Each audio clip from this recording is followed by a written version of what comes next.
Mi marido trajo a la amante a vivir con nosotros. Pensé que era su prima de otra ciudad, hasta que recibí una llamada de la verdadera prima, preguntando cuándo podía venir a visitarnos. La llamada que recibí ese martes por la tarde destruyó la mentira en la que había estado viviendo durante 3 meses. Me encontraba en la cocina, preparando la cena mientras tarareaba distraídamente, cuando mi celular comenzó a sonar. Era un número que no conocía, pero algo me impulsó a contestar. «Hola, ¿hablo con Andrea?» Soy Lucía, la prima de Manuel de Monterrey. Mi mano se congeló sosteniendo el cuchillo con el que cortaba verduras. El mundo pareció detenerse por un momento mientras mi mente procesaba lo que acababa de escuchar. «Disculpa», respondí con voz temblorosa. «¿Dijiste que eres Lucía, la prima de Manuel?» «Sí, por fin pude conseguir tu número.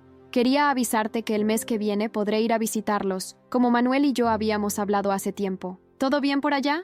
El cuchillo resbaló de mi mano y cayó sobre la tabla de picar con un golpe seco. Carolina, quien supuestamente era la prima de Manuel y llevaba viviendo en nuestra casa desde hacía 3 meses, estaba en ese momento arriba, en la habitación de huéspedes. «Pero no entiendo», murmuré mientras mi corazón comenzaba a latir con fuerza. «¿No eres tú la que está viviendo con nosotros?» Hubo un silencio confuso al otro lado de la línea. «¿Cómo? No, yo nunca he estado en su casa. De hecho, ni siquiera la conozco». Mi mente empezó a girar mientras las piezas comenzaban a encajar. Las miradas cómplices entre Manuel y Carolina durante las cenas, las conversaciones en voz baja cuando creían que no los escuchaba, la forma en que ella siempre parecía saber exactamente cómo le gustaba todo a mi esposo. «Tengo que colgar», dije abruptamente y corté la llamada. Me apoyé contra la encimera, sintiendo que me faltaba el aire. Durante 3 meses había estado compartiendo mi casa con la amante de mi esposo, creyendo ingenuamente que era su prima lejana que necesitaba un lugar donde quedarse mientras buscaba trabajo en la ciudad. Recordé el día que Manuel la trajo a casa. «Es mi prima Carolina, de Monterrey», había dicho con total naturalidad. «Está buscando trabajo aquí y necesita un lugar donde quedarse unas semanas. No podemos dejarla sola, ¿verdad, mi amor?» Y yo, como una idiota, había aceptado. No solo eso, la había ayudado a instalarse, le había prestado ropa, la había integrado en nuestras rutinas diarias. Incluso la había defendido cuando mi mejor amiga, Sofía, me comentó que encontraba extraño el comportamiento entre Manuel y ella. El sonido de pasos en la escalera me devolvió al presente. Carolina bajaba con ese andar despreocupado que ahora me parecía una burla, vistiendo uno de sus diminutos conjuntos deportivos que tanto le gustaba usar por casa. «Andrea, ¿necesitas ayuda con la cena?», preguntó con esa falsa amabilidad que ahora veía con claridad. Manuel me escribió diciendo que hoy llegaría temprano del trabajo. Por supuesto que le había escrito a ella. Probablemente se mensajeaban todo el día, riéndose de mí, de mi ingenuidad, de cómo había aceptado meter a la amante en mi propia casa. La miré fijamente, conteniendo las náuseas que me provocaba su presencia. «No, gracias», respondí con una calma que no sentía. «Ya casi termino». Carolina se sentó en la isla de la cocina, sacando su celular y tecleando con una sonrisa en los labios. Me pregunté cuántos mensajes con mi esposo guardaba ese teléfono, cuántas pruebas de su traición estaban allí, burlándose de mí. En ese momento, mientras la observaba actuar como si tuviera todo el derecho de estar en mi casa, tomé una decisión. No iba a explotar, no iba a hacer una escena, no todavía. Primero necesitaba pruebas, necesitaba un plan. Y sobre todo, necesitaba que ambos pagaran por cada día que se habían reído de mí. Esa noche la cena transcurrió como una obra de teatro macabra, donde yo era la única que conocía la verdad.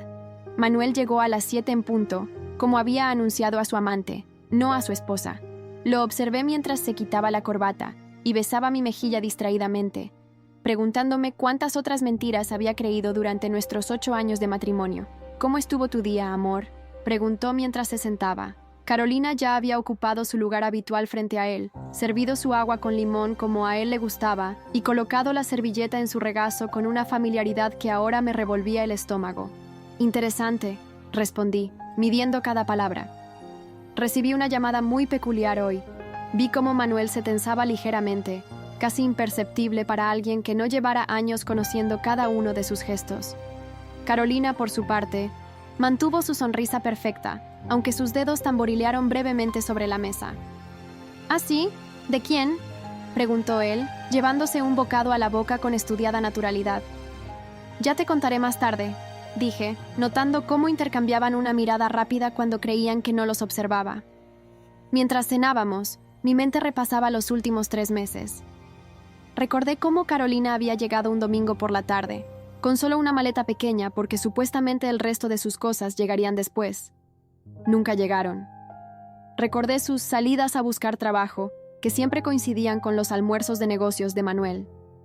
Las veces que los había encontrado susurrando en la cocina y se separaban abruptamente cuando yo entraba. «Andrea, ¿estás bien? Apenas has tocado tu comida». La voz de Carolina me sacó de mis pensamientos. Su tono de preocupación sonaba tan real que por un momento dudé de mi cordura. ¿Cómo podía alguien fingir tanto? «Solo estoy cansada», mentí, preguntándome cuántas veces ellos habían usado esa misma excusa conmigo. Después de la cena, Manuel se ofreció a lavar los platos, algo que nunca hacía. Ahora entendía por qué. Era su momento para estar a solas con ella en la cocina mientras yo subía a descansar. «Yo lo hago», dije firmemente. «Carolina, ¿podrías subir mi celular? Creo que lo dejé en tu habitación cuando te llevé las toallas limpias». La vi dudar por una fracción de segundo antes de asentir y subir las escaleras. En cuanto desapareció, Manuel se acercó a ayudarme con los platos, parándose más cerca de lo necesario. «Has estado muy callada hoy», comentó, rozando mi brazo como solía hacer cuando quería convencerme de algo. Me pregunté si usaba los mismos gestos con ella. «¿Te acuerdas cuando nos casamos?», pregunté de repente, sin mirarlo. «¿Recuerdas lo que prometiste frente a todos?».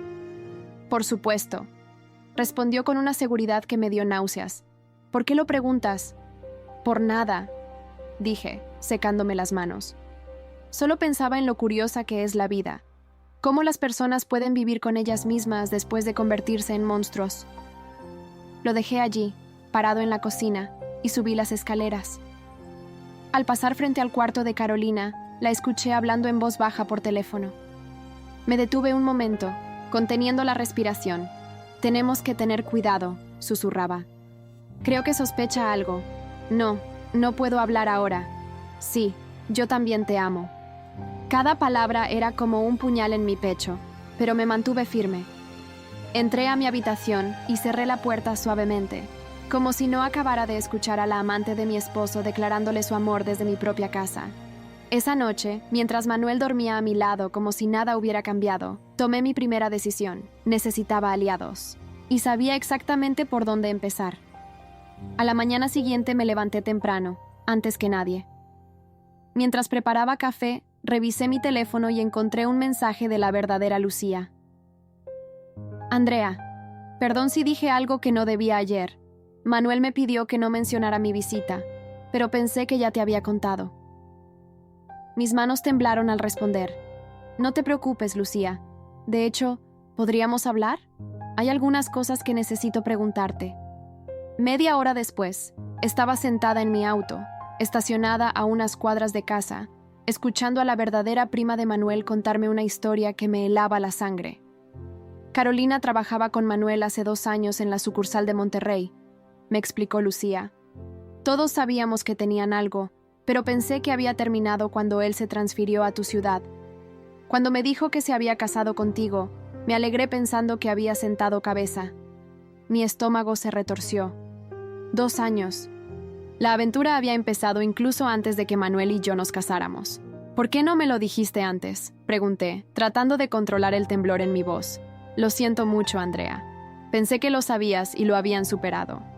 Manuel siempre dijo que tú estabas al tanto de su pasado».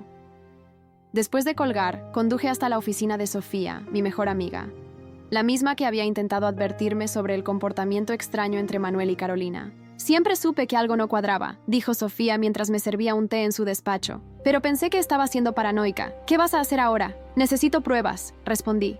«No solo de la infidelidad. Hay algo más grande aquí, lo presiento. Manuel ha estado insistiendo en que pongamos la casa a nombre de los dos, cuando siempre ha estado a mi nombre porque la heredé de mis padres». Sofía, que era abogada, frunció el ceño. «¿Has revisado los documentos que te ha pedido firmar últimamente?». «No realmente. Siempre confié en él». «Ese fue tu primer error», dijo sacando una carpeta. «Déjame investigar algo. Tengo un amigo en el registro de la propiedad que puede ayudarnos». Mientras regresaba a casa, recordé la última vez que Manuel había mencionado los papeles de la casa. Había sido justo una semana después de que Carolina se mudara con nosotros.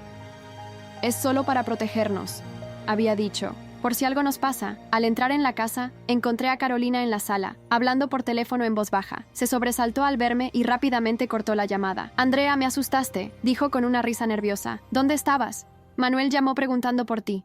«Qué extraño», respondí con fingida inocencia. «No he recibido ninguna llamada suya». «Oh, bueno, me llamó a mí porque no podía contactarte», se apresuró a explicar. «Claro, te llamó a ti», repetí, notando cómo se sonrojaba ligeramente. Como siempre. Subí a mi habitación y cerré la puerta. Mi cabeza daba vueltas con toda la información nueva. No solo me habían engañado trayendo a la amante a vivir a mi casa, sino que aparentemente había un plan mayor en marcha. Un plan que involucraba mi casa, mi herencia, mi vida entera. Mientras me sentaba en la cama, mi teléfono vibró con un mensaje de Sofía. «No vas a creer lo que encontré. Ven a mi oficina mañana a primera hora. Y Andrea, no firmes nada». La mañana siguiente llegué temprano a la oficina de Sofía. Mi amiga me esperaba con una expresión que mezclaba preocupación e indignación. Sobre su escritorio había varios documentos esparcidos. «Mira esto», dijo, señalando unos papeles. «Tu marido no solo ha estado preparando documentos para transferir la propiedad de tu casa, ha estado creando un entramado legal para transferir todos tus bienes a una sociedad que él controla». Mis manos temblaron al tomar los documentos. Allí estaba todo detallado. Una sociedad creada hacía 6 meses, justo antes de que Carolina llegara a casa. Manuel figuraba como administrador único. ¿Ves esta firma? Sofía señaló una página. Supuestamente es tuya, autorizando la transferencia inicial de $50,000. Yo nunca firmé esto, susurré, sintiendo que me faltaba el aire. Lo sé, es una falsificación bastante buena, pero es falsificación al fin y al cabo. Y hay más.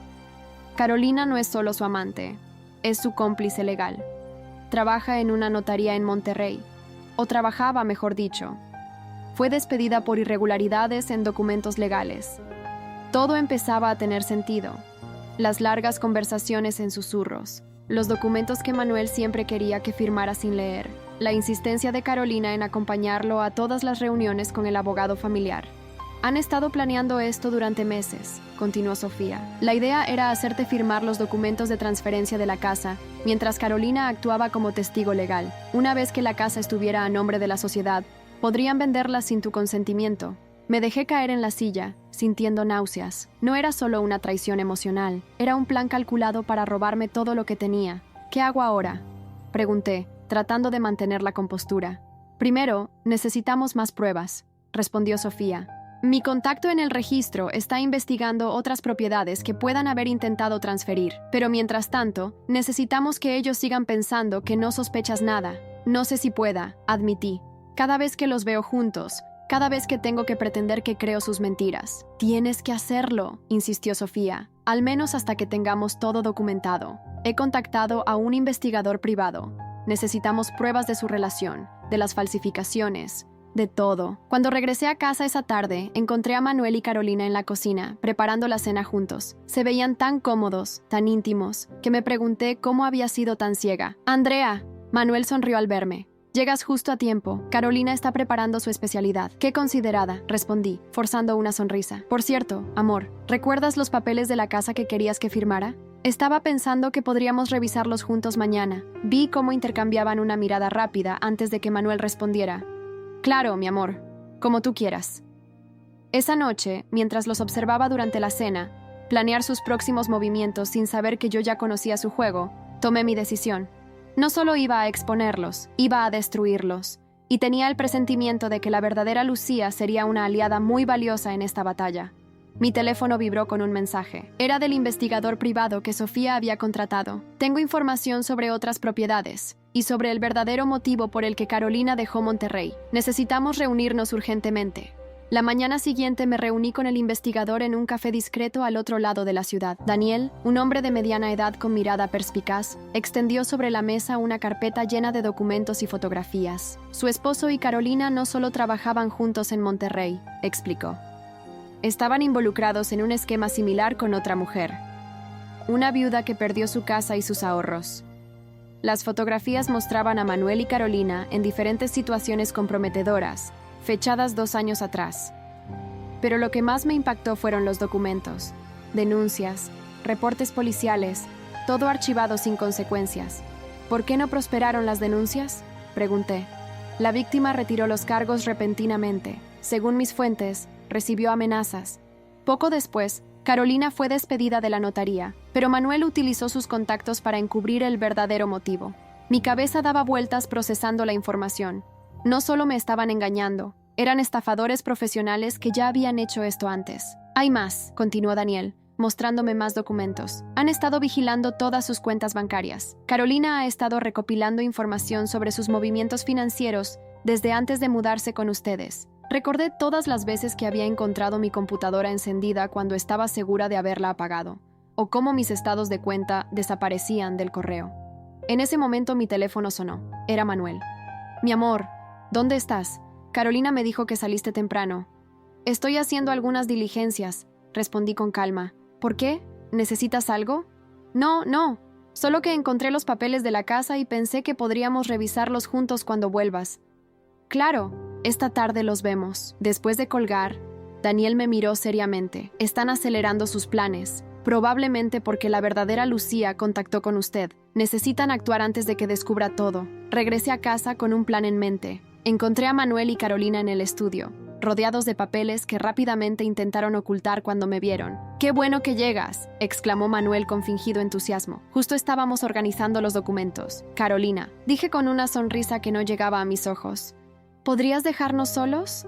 Me gustaría discutir esto en privado con mi esposo». Vi la duda en sus ojos, el miedo de dejar a Manuel solo conmigo. Finalmente asintió y salió, no sin antes lanzar una mirada significativa a mi esposo. Antes de revisar cualquier cosa, dije sentándome, «Cuéntame más sobre tu prima Lucía. Hace tanto que no la veo».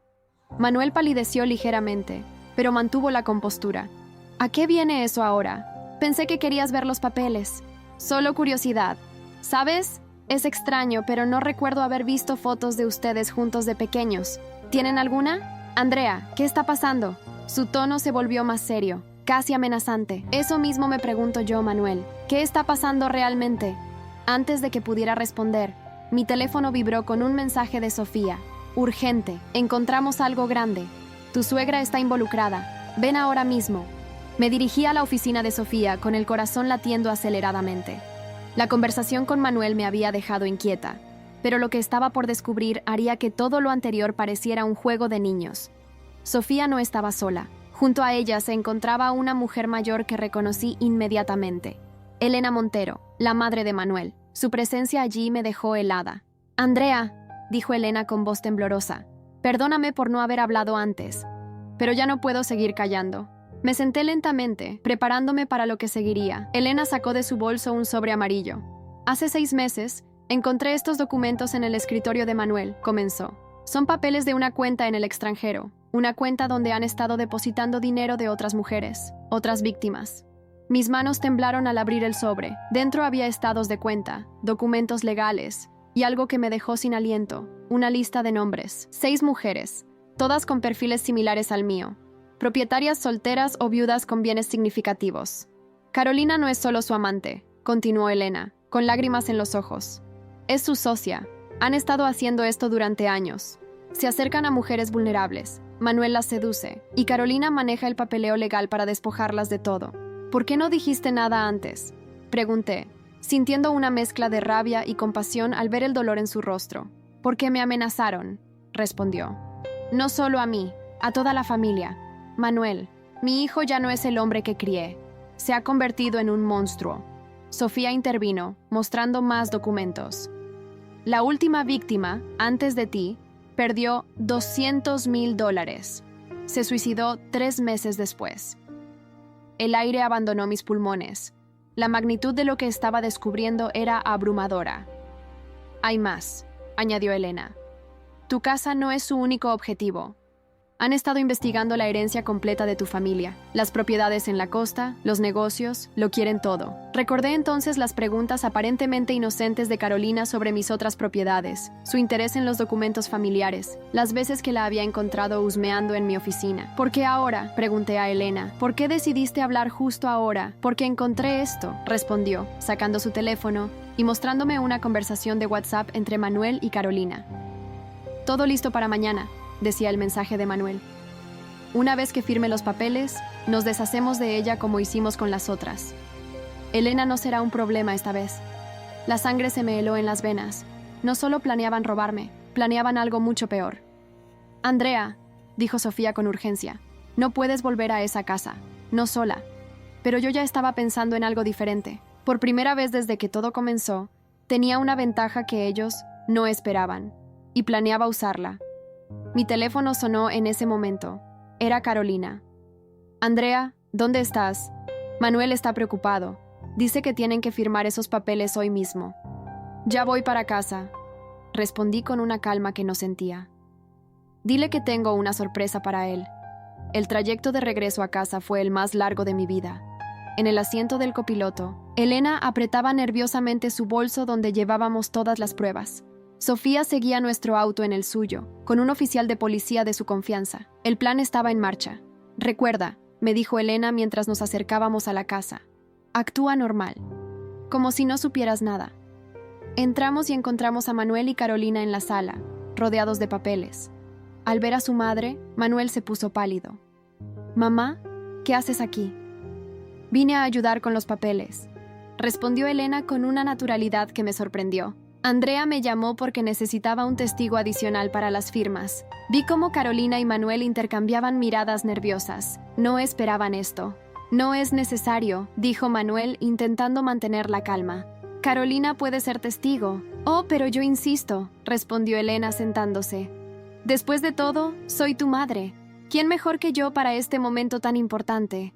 Me senté junto a Elena, notando cómo las manos de Carolina temblaban ligeramente mientras organizaba los documentos. «Antes de firmar», dije casualmente, «me gustaría revisar todos los papeles. Ya sabes, por seguridad». «Por supuesto», respondió Manuel, aunque noté un tic en su ojo izquierdo, señal de su nerviosismo. Comencé a revisar los documentos lentamente, página por página. El silencio en la sala era tan denso que podía cortarse con un cuchillo. «Qué curioso», comenté, llegando a una página específica. «Aquí hay una firma que se parece mucho a la mía, pero no recuerdo haber firmado esto». El rostro de Manuel se tensó. Carolina dejó caer el bolígrafo que sostenía. «Debe ser un error», dijo Manuel rápidamente. «Probablemente confundiste los papeles». «No», respondí con calma. «Estoy bastante segura de que nunca firmé una autorización para transferir $50,000 a una cuenta en las Islas Caimán». El silencio que siguió fue ensordecedor. «Andrea», comenzó Manuel, su voz tornándose amenazante. «Creo que estás confundida». «¿Lo estoy?», pregunté sacando mi teléfono. «También estoy confundida sobre estos mensajes donde planeas deshacerte de mí como hiciste con las otras». Carolina se levantó de golpe, pero Elena fue más rápida, bloqueando la puerta. «No vas a ninguna parte», dijo Elena con firmeza. «Ya es hora de que todo salga a la luz». Manuel se levantó, su rostro contorsionado por la rabia. «¿Qué has hecho, mamá? ¿Te has vuelto contra tu propio hijo? Tú dejaste de ser mi hijo el día que provocaste el suicidio de esa pobre mujer», respondió Elena, con lágrimas en los ojos. En ese momento, la puerta principal se abrió. Sofía entró seguida por el oficial de policía y 2 detectives más. «Manuel Riveros», dijo uno de los detectives, «tenemos algunas preguntas sobre ciertas irregularidades financieras y documentos falsificados». Lo que sucedió después fue como una escena en cámara lenta. Carolina intentó huir por la puerta trasera, pero fue interceptada. Manuel trató de borrar algo en su teléfono, pero los oficiales fueron más rápidos. «Esto no ha terminado», me susurró Manuel mientras lo esposaban. «No tienes idea de con quién te estás metiendo». Tenía razón, no había terminado. De hecho, esto era solo el principio. Las palabras de Manuel resonaban en mi cabeza mientras los oficiales se lo llevaban esposado junto con Carolina. «¿No tienes idea de con quién te estás metiendo?» Aún temblando, me dejé caer en el sofá, observando cómo los detectives recolectaban evidencia por toda la casa. Elena se sentó a mi lado, tomando mi mano entre las suyas. «Lo siento tanto, Andrea. Debí haberlo detenido antes». Sofía supervisaba el operativo con ojo crítico. «Van a necesitar declaraciones detalladas», me explicó. «Y esto es solo el comienzo. El fraude documental es grave, pero hay más». Mientras los oficiales trabajaban, comenzaron a llegar mensajes y llamadas a mi teléfono. Números desconocidos, algunos amenazantes, otros de personas que decían ser también víctimas de Manuel. 19 llamadas en una hora, murmuré, mostrándole el teléfono a Sofía. «¿Qué está pasando?» «La noticia se está esparciendo», respondió ella, frunciendo el ceño. Parece que Manuel y Carolina tenían una red más amplia de lo que pensábamos. Un detective se acercó con una caja llena de documentos encontrados en el estudio. Señora, encontramos esto. Son pasaportes falsos, identificaciones y documentación de otras propiedades. Mi estómago se revolvió al ver los papeles, escrituras, contratos, todos con diferentes nombres pero con la misma firma falsificada. Manuel no solo había intentado robarme a mí, era un depredador experimentado. Andrea, dijo Elena suavemente, hay algo más que debes saber. Su rostro estaba pálido. Encontré esto en el teléfono de Manuel antes de que lo arrestaran. Me mostró una conversación. Estaban planeando hacer que pareciera un accidente. Tu accidente. Sentí que el aire abandonaba mis pulmones. Las palabras en la pantalla eran claras. El seguro de vida está listo. Solo necesitamos el momento adecuado. Señora, interrumpió otro detective. Necesitamos que venga a la estación. Hay más víctimas presentándose, y su testimonio será crucial. Mientras me preparaba para salir, miré alrededor de mi casa, la casa que casi me habían robado, la casa donde había vivido una mentira durante tanto tiempo. Las fotos de mi boda aún colgaban en las paredes, burlándose de mi ingenuidad. ¿Estás lista?, preguntó Sofía sosteniendo mi abrigo. No, respondí honestamente. Pero tengo que hacer esto, por mí y por todas las demás. Lo que no sabía en ese momento era que las amenazas de Manuel no eran simples palabras al viento. Había personas poderosas involucradas, personas que no querían que esta historia saliera a la luz, y yo acababa de convertirme en su principal amenaza. Los días siguientes a la detención de Manuel y Carolina fueron un torbellino de declaraciones, entrevistas con investigadores y noches sin dormir. La estación de policía se convirtió en mi segundo hogar, mientras más víctimas aparecían, cada una con una historia similar a la mía. Marta Gómez, 2017. Leí en uno de los expedientes que Sofía me mostró. Perdió su casa y sus ahorros. Se suicidó 3 meses después. Mi voz se quebró. ¿Cuántas más, Sofía? Hasta ahora, 12 casos confirmados, respondió mi amiga, pasándome una taza de café. Pero siguen apareciendo más. Las amenazas también continuaban. Una mañana, encontré los neumáticos de mi auto rajados. La siguiente semana, alguien intentó hackear mis cuentas bancarias. Elena tuvo que mudarse temporalmente conmigo después de que intentaran entrar a su casa. No pueden intimidarnos, insistía Sofía, pero notaba la preocupación en su voz. El juez ha ordenado protección policial para ti y Elena. Una tarde, mientras revisábamos más documentación, recibí una llamada que me heló la sangre. Era la voz de un hombre, profunda y amenazante. Manuel tenía razón sobre ti. Deberías haber firmado esos papeles y desaparecido silenciosamente. Esa noche, durante la cena con Elena y Sofía, compartí mis miedos. A veces me pregunto si debería simplemente retirar los cargos, mudarme lejos. Elena golpeó la mesa con fuerza, sorprendiéndonos. No, mi hijo y esa mujer destruyeron vidas. Si nos rendimos ahora, seguirán haciéndolo. Elena tiene razón, añadió Sofía. Además, tengo noticias. La fiscal está interesada en tu caso. Cree que podría llevar a descubrir una red de fraude inmobiliario mucho más grande. Las semanas se convirtieron en meses. Aprendí a vivir con el miedo, pero me negué a dejar que me paralizara. Cambié las cerraduras, instalé cámaras de seguridad, tomé clases de defensa personal. Cada mañana me repetía, soy más fuerte que sus amenazas. Durante una de las audiencias preliminares, me encontré cara a cara con Carolina. Se veía diferente sin su máscara de dulzura.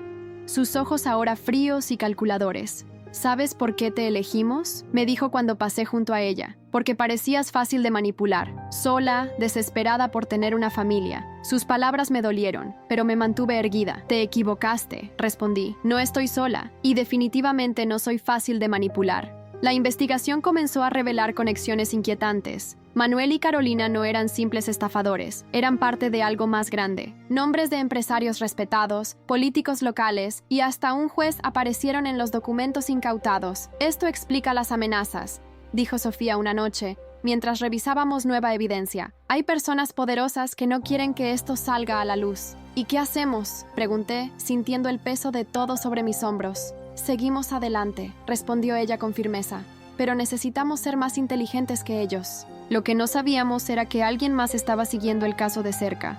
Alguien que tenía sus propias razones para querer que la verdad saliera a la luz y que pronto se convertiría en un aliado inesperado. Continuando como a parte 4. 2. Era un martes por la mañana cuando lo conocí. Jorge Mendoza, un periodista de investigación que había estado siguiendo casos similares durante años. Me contactó a través de Sofía, pidiendo una reunión privada. Llevo 3 años investigando esta red, explicó mientras compartíamos un café en un lugar discreto. Tu caso podría ser la pieza que faltaba para exponer todo. Me mostró una carpeta llena de reportes, fotos, documentos. Casos en 5 ciudades diferentes, todos con el mismo patrón. Manuel y Carolina son solo la punta del iceberg, continuó. Hay jueces comprados, notarios cómplices, hasta políticos involucrados. ¿Por qué me ayudas?, pregunté, aún cautelosa después de todo lo vivido. Su rostro se ensombreció. Mi hermana fue una de sus víctimas. No logró superarlo como tú. Se quitó la vida hace 2 años. Las amenazas se intensificaron cuando comenzamos a trabajar juntos. Una noche, alguien incendió el auto de Jorge. Al día siguiente, recibí un sobre con fotos mías entrando y saliendo de casa, del trabajo, haciendo compras. El mensaje era claro: nos vigilaban, pero cada amenaza solo reforzaba nuestra determinación. Elena se convirtió en nuestra fuente más valiosa, proporcionando nombres, fechas, detalles que solo la madre de Manuel podría conocer. Siempre supe que algo andaba mal, confesó una noche, mientras organizábamos evidencia. Pero me convencí de que eran negocios legítimos. Me negué a ver la verdad hasta que fue demasiado tarde. La fiscal, una mujer llamada Carmen Ruiz, nos advirtió que sería un caso difícil. Tienen conexiones en todas partes, explicó. Jueces que les deben favores, policías en su nómina. Necesitamos ser extremadamente cuidadosos. Un día, mientras revisaba más documentos con Jorge, encontramos algo perturbador. Mira estas transferencias, señaló. Todas van a una misma cuenta en Panamá, y el beneficiario es Roberto Vega, completé, sintiendo un escalofrío. Era el nombre del juez que inicialmente había sido asignado al caso de Manuel. Sofía actuó rápidamente, presentando una moción para recusar al juez. Pero sabíamos que habíamos tocado un nervio sensible. Esa misma noche, recibí una llamada de un número desconocido. Última advertencia, dijo la voz. Retira los cargos o las fotos que tenemos de ti y el periodista tendrán un uso interesante. Me quedé helada. Jorge y yo solo nos habíamos reunido para trabajar en el caso, pero sabía cómo podían manipular las cosas para hacerlo parecer algo más. ¿Te están amenazando con fotos?, preguntó Elena cuando se lo conté. Eso significa que están desesperados. Se están quedando sin opciones. Tenía razón. Estábamos cerca de algo grande. Podíamos sentirlo. Pero también sabíamos que los momentos más peligrosos son cuando el enemigo se siente acorralado. Lo que no esperábamos era que la siguiente movida vendría de donde menos lo imaginábamos. Y cambiaría todo el juego. El momento decisivo llegó un sábado por la madrugada. Elena me llamó a las 3 de la mañana, su voz temblando de urgencia. Manuel intentó suicidarse en la cárcel, dijo sin preámbulos. Dejó una carta confesando todo. Me vestí a toda prisa y conduje hasta el hospital penitenciario. En el camino, Sofía me informó que la carta había desencadenado una serie de operativos simultáneos. La policía está allanando oficinas, residencias. La fiscal Ruiz coordinó todo en secreto. Cuando llegué, encontré a Elena sentada junto a la cama de Manuel. Él estaba pálido, conectado a monitores, con las muñecas vendadas. Al verme, intentó hablar. «No te esfuerces», dijo Elena, pero Manuel insistió. «Lo siento», susurró. Yo no tuve opción. Me amenazaron con matar a mamá si no cooperaba. Un detective entró en ese momento. «Señora Andrea, necesitamos que venga con nosotros. Encontramos algo en la oficina del juez Vega. En la estación de policía, la fiscal Ruiz me mostró videos, documentos, grabaciones. Todo el esquema quedaba al descubierto.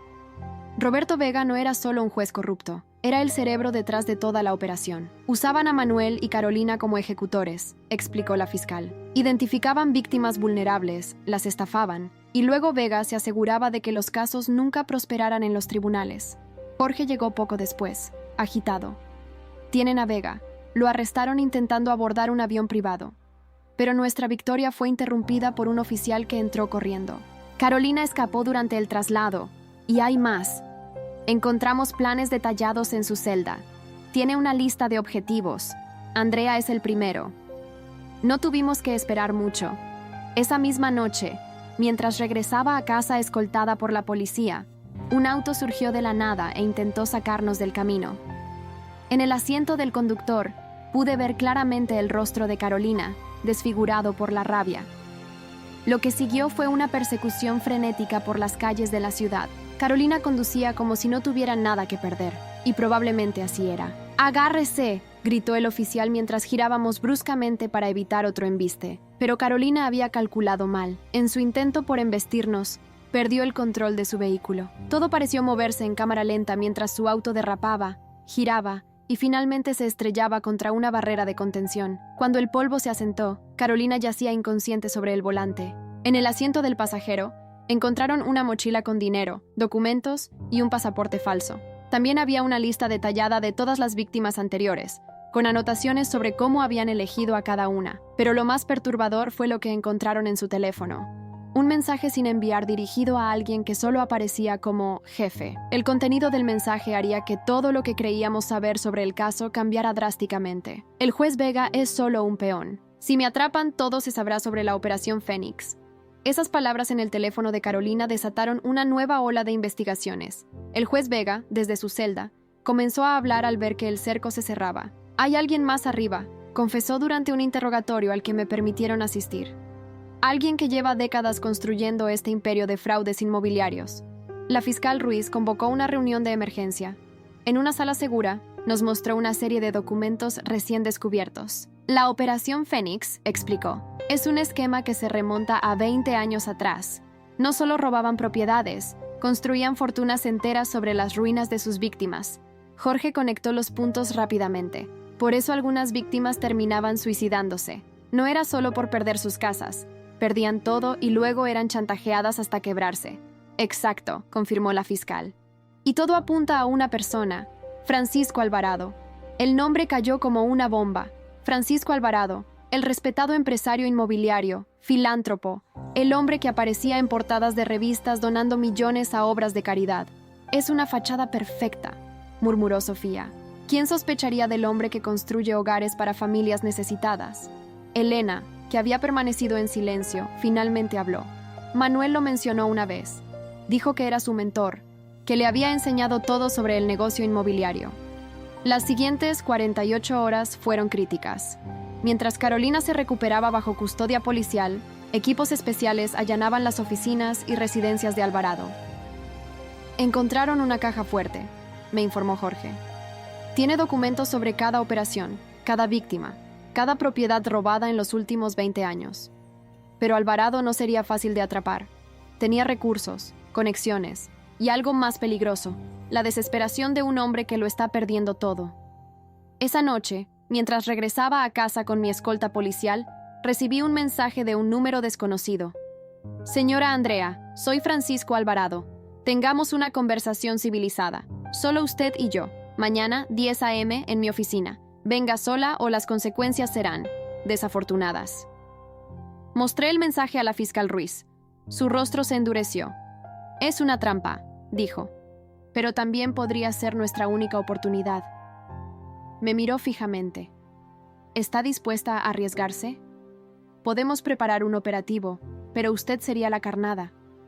Miré las fotos de las víctimas esparcidas sobre el escritorio. Tantas vidas destruidas, tantas familias rotas. Pensé en la hermana de Jorge, en Marta Gómez, en todos los que no habían sobrevivido para ver justicia. Lo haré, respondí. Pero necesito que me prometan algo. Cuando todo esto termine, quiero mirarlo a los ojos mientras lo arrestan. Lo que sucedería en esa reunión cambiaría no solo mi vida, sino la de cientos de víctimas que aún no sabían que pronto obtendrían justicia. A las 9:45 de la mañana siguiente, estaba sentada en mi auto frente al imponente edificio de Alvarado Enterprises. El equipo táctico ya estaba en posición, oculto estratégicamente. Llevaba un micrófono diminuto y Sofía monitoreaba todo desde una van cercana. «No tienes que hacer esto», me dijo Elena por teléfono minutos antes. La preocupación en su voz era palpable. «Sí, tengo que hacerlo», respondí, recordando todas las noches sin dormir, las amenazas, las vidas destruidas. El vestíbulo del edificio estaba extrañamente vacío cuando entré. Una secretaria me condujo directamente al piso ejecutivo. Francisco Alvarado me esperaba de pie junto a un ventanal, contemplando la ciudad. «Andrea», dijo sin voltearse. «Valiente decisión venir sola. No soy como sus otras víctimas», respondí, manteniendo mi voz firme. Se giró lentamente. Era más intimidante en persona que en las fotos de revistas. Sus ojos tenían un brillo calculador que heló mi sangre. ¿Sabes por qué te contacté?, preguntó, señalando una silla. Porque eres diferente. Eres la primera que ha llegado tan lejos. ¿Es un cumplido? Es una observación, respondió, sentándose frente a mí. También es una oportunidad. Podemos resolver esto civilizadamente. Sacó un sobre de su escritorio. $5 millones, suficiente para empezar una nueva vida donde quieras. Solo tienes que retirar los cargos y entregar toda la evidencia. ¿Como Marta Gómez?, pregunté. ¿También le ofreció dinero antes de empujarla al suicidio? Su rostro se endureció. Los negocios tienen efectos colaterales. No puedo responsabilizarme por las decisiones personales de otros. ¿Y las amenazas? ¿Los intentos de asesinato también son efectos colaterales? Se levantó abruptamente. No seas ingenua, Andrea. ¿Crees que tu pequeña cruzada por justicia cambiará algo? Tengo jueces, políticos, empresarios de mi lado. Soy intocable. ¿Estás seguro de eso?, pregunté, manteniendo mi mirada fija en él. Algo en mi tono lo hizo dudar. Miró alrededor, súbitamente consciente de que algo no estaba bien. La reunión terminó, dijo secamente, alcanzando el teléfono de su escritorio. Tiene razón, respondí, levantándome. Ya tenemos todo lo que necesitábamos. La puerta se abrió de golpe. El equipo táctico entró, seguido por la fiscal Ruiz y Jorge con una cámara. Francisco Alvarado, anunció la fiscal. Está bajo arresto por fraude organizado, extorsión y conspiración para cometer homicidio. Su rostro se transformó en una máscara de furia cuando comprendió que toda la conversación había sido grabada. Intentó alcanzar algo en su escritorio, pero los oficiales fueron más rápidos. Esto no ha terminado, gruñó mientras lo esposaban. No tienen idea del poder que tengo. Se equivoca, respondí, sosteniendo su mirada. Se acabó. Pero incluso mientras lo escoltaban fuera, sabía que esto era solo el comienzo de una batalla aún mayor. Continuando como parte 6. 2. Las siguientes semanas fueron un torbellino de actividad legal. La detención de Francisco Alvarado desencadenó una serie de arrestos en cascada. Jueces, notarios, funcionarios públicos, el imperio que había construido durante décadas se desmoronaba día tras día. La caja fuerte de su oficina resultó ser una mina de oro para los investigadores. Contenía registros meticulosos de cada operación, cada soborno, cada víctima. El nivel de detalle era escalofriante. Encontramos documentación sobre 347 víctimas, me informó la fiscal Ruiz durante una reunión. Algunas se remontan a 15 años atrás. Manuel, desde el hospital penitenciario, continuó cooperando. Su testimonio fue crucial para conectar todas las piezas. Mi hijo nunca será inocente, me dijo Elena una tarde, pero al menos está intentando hacer lo correcto por primera vez en su vida. Carolina, por otro lado, se mantuvo desafiante hasta el final. Durante el juicio, intentó presentarse como otra víctima manipulada por Alvarado, pero las evidencias la contradecían. Miente tan naturalmente como respira, comentó Jorge mientras cubría el juicio. Pero esta vez nadie le cree. El proceso judicial se extendió por meses. Cada día traía nuevas revelaciones, más víctimas presentándose, más conexiones descubiertas. La red era más extensa de lo que cualquiera había imaginado. Una mañana, mientras esperaba para testificar, una mujer mayor se me acercó en el juzgado. Mi hijo se quitó la vida hace 3 años, me dijo con lágrimas en los ojos. Después de que le robaron todo. Gracias por no rendirte, por hacer que paguen. Finalmente, después de 6 meses de juicio, llegó el veredicto. Francisco Alvarado fue sentenciado a 30 años de prisión. Manuel recibió 15 años, con posibilidad de reducción por cooperar. Carolina y el juez Vega, 20 años cada uno. Es más de lo que esperábamos, admitió Sofía mientras celebrábamos discretamente en su oficina. Pero lo más importante es que todas las propiedades serán devueltas a sus dueños legítimos. El día que Alvarado fue trasladado a la prisión federal, me permitieron verlo una última vez. Ya no quedaba nada del poderoso empresario. Era solo un hombre viejo y derrotado. ¿Valió la pena?, le pregunté. ¿Destruir tantas vidas por dinero? Me miró con ojos vacíos. Tú no entiendes. El poder se convierte en una adicción. No, respondí. Lo que no entiendo es cómo pudo dormir por las noches. Salí de la prisión sintiendo un peso levantarse de mis hombros. Pero sabía que el trabajo no había terminado. Había cientos de víctimas que necesitaban ayuda para recuperar sus vidas. Con la compensación que recibí del caso, establecí una fundación para ayudar a víctimas de fraude inmobiliario. Elena se unió como voluntaria, transformando su culpa en acción positiva. La justicia había ganado esta batalla, pero la guerra contra la corrupción nunca termina. Al menos ahora sabíamos que era posible luchar y ganar. Continuando con la parte 7. 1. Epílogo. Un año después del juicio, la vida había encontrado un nuevo ritmo. La fundación que establecí, Justicia y Hogar, ya había ayudado a más de 100 familias a recuperar sus propiedades y reconstruir sus vidas. Una mañana, mientras revisaba casos en la oficina de la fundación, recibí una visita inesperada. Era la hija de Marta Gómez. Mi madre estaría orgullosa, dijo, entregándome una foto. Esto fue en nuestra casa, antes de que todo pasara. Quiero que la tengas. La foto mostraba a Marta sonriendo en un jardín, rodeada de flores. La enmarqué y la coloqué en mi escritorio como recordatorio de por qué hacíamos este trabajo. Elena se había convertido en una parte fundamental de la fundación. Su conocimiento interno del esquema nos ayudaba a identificar casos similares y prevenirlos. Es mi forma de redención, me dijo un día. No puedo cambiar lo que hizo Manuel, pero puedo ayudar a evitar que otros pasen por lo mismo. Manuel cumplía su sentencia y continuaba cooperando con las autoridades, ayudando a desmantelar redes similares en otras ciudades. Nunca lo perdoné, pero aprendí a apreciar su esfuerzo por enmendar sus errores. Jorge y yo seguimos trabajando juntos. Su cobertura del caso le valió un premio de periodismo, pero más importante aún, encontró paz sabiendo que la muerte de su hermana no había sido en vano. Carolina y Alvarado intentaron apelar sus sentencias, sin éxito. Las evidencias eran abrumadoras. Alvarado murió en prisión 6 meses después, llevándose a la tumba muchos secretos más. Una tarde, mientras cerraba la oficina, Sofía llegó con noticias interesantes. ¿Recuerdas esos documentos que encontramos en la caja fuerte de Alvarado? Llevaron a descubrir casos similares en otros países. Esto es más grande de lo que pensábamos. Me senté, sintiendo el peso familiar de un nuevo desafío. ¿Qué necesitas? Tu experiencia, respondió. Están formando un equipo internacional para investigar estos casos. Quieren que seas consultora. Miré la foto de Marta en mi escritorio. Luego los archivos de casos recientes en mi computadora. Pensé en todas las vidas afectadas, en todas las personas que aún necesitaban ayuda. Acepto, dije, pero con una condición. La fundación sigue siendo mi prioridad. Sofía sonrió. No esperaba menos.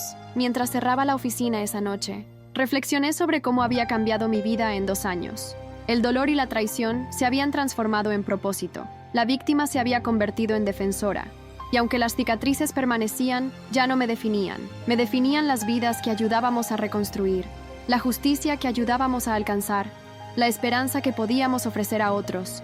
La batalla contra la corrupción y el fraude nunca terminaría, pero al menos ahora sabía que no estaba sola en la lucha, y eso hacía que todo valiera la pena. Si llegaste hasta aquí y te gustó, no olvides dejar tu like y suscribirte a nuestro canal. Tu apoyo nos motiva a traer más historias increíbles. Muchas gracias y que tengas un excelente día.